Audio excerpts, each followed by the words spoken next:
पहले ही दे चुका हूँ मंत्र दो, अब तो यंत्र देना है प्रजातंत्र। नहीं, आपने जो 4 नाम बताए थे उनमें से तो फाइनल नहीं हो पाया, लेकिन एक नया नाम आ गया, क्या कहेंगे? कोई नया नाम थोड़ी है। भारतीय जनता पार्टी का सिद्धस्त कार्यकर्ता है वंशानुक्रम के अनुसार शंकर। इसके पिताश्री जो है पाकिस्तान से आए थे, जब विभाजन हुआ था तब भी वो वहाँ पे संघ का काम करते थे और यहाँ पर आकर के भी उन्होंने संघ का काम शुरू किया। और जब संघ का काम शुरू किया तो उनकी संतानें बराबर जनसंघ वो भाजपा से जुड़ी रहीं और जुड़ करके इस स्थान तक पहुँची। तो उनके मानसिकता में, उनकी विचारधारा में, उनके चरित्र में, उनकी चाल में, उनके चिंतन में किसी प्रकार का कोई अंतर नहीं दिखाई पड़ता। इस स्थिति में हमने जो 4 नाम दिए थे वो प्रजातांत्रिक दृष्टि को ध्यान में रखते हुए दिए थे। उसका केवल एकमात्र ये था कि हम परिवर्तन चाहते हैं इस सीट पर, और वो परिवर्तन माना गया। ये हमारी सफलता है। क्या लग रहा है शंकर भाई कैसे जीत जाए, कितने वोटों से जीतेंगे आपके अनुसार? शंकर भाई के जीतने की वोटों की परंपरा है, तो कम से कम 2 लाख वोटों से जीतेगा शंकर।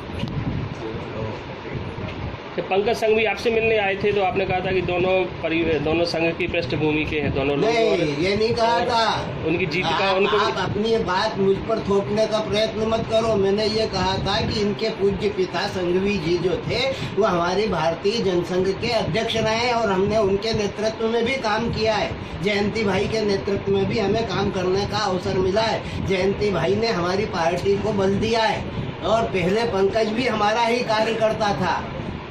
पंकज जो है भाजपा से निकल करके गया है कांग्रेस में। अब ताई के लिए क्या कहना चाहेंगे? ताई के लिए कहने की क्या आवश्यकता? ताई मैदान में क्या, ताई महामहिम में। ताई जो है अपराजय योद्धा की संज्ञा से विभूषित होकर के इस नगर में विराजमान रहेंगी।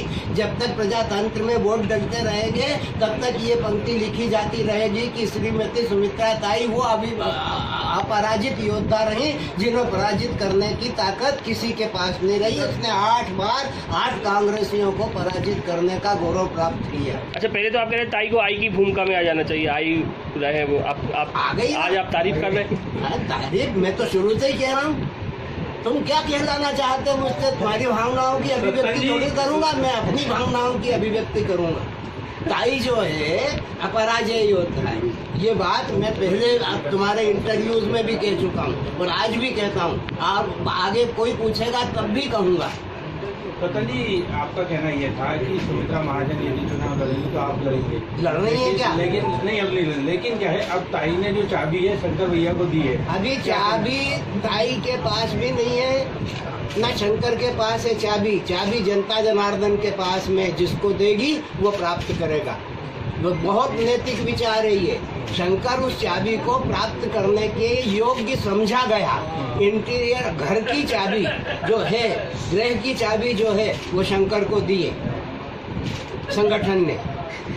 ताई के पास कोई चाबी नहीं थी, चाबी जनता जनार्दन के पास थी, जो हर बार हर चुनाव में जनता जनार्दन ताई को देती थी कि ये सुचारू रूप से चलाए। ताई ने विश्वास की अभिव्यक्ति करते हुए शंकर के प्रति अपने विश्वास की अभिव्यक्ति की है। अब शंकर को उस चाबी को सुरक्षित करने का उत्तरदायित्व आया हुआ है। शंकर उस उत्तरदायित्व का निर्वहन करने के लिए कृतसंकल्प है। भारतीय जनता पार्टी का कार्यकर्ता उसके साथ खड़ा हुआ है, उसके विजय की मंगल कामना करता है।